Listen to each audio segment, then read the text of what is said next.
सोडा आणि बोंबील एकत्र करून भाजले लालसर होतं. हे रेसिपी खाऊन बघा. कांदा आणि टमाटर चटणी आणि मीठ थोडं घालून अशी रेसिपी करायची. आता तव्यामध्ये कांदा आणि टमाटर टाकते.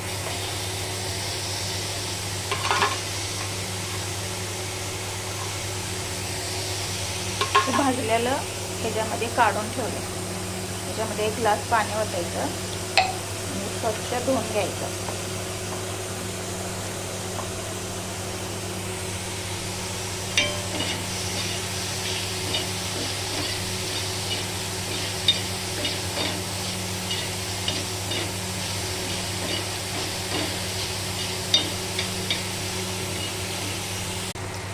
एक पळी चटणी गावाकडला मसाला, थोडंसं नमक घालायचं, हलवून घ्यायचं. असं लाल होस तर भाजायचं मस्त. धुतलेलं आहेत ना, हे आता ह्याच्यामध्ये टाकून द्यायचं.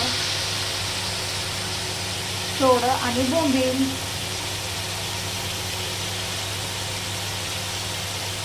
हलवून घ्यायचं. असं एकजीव करायचं सगळा.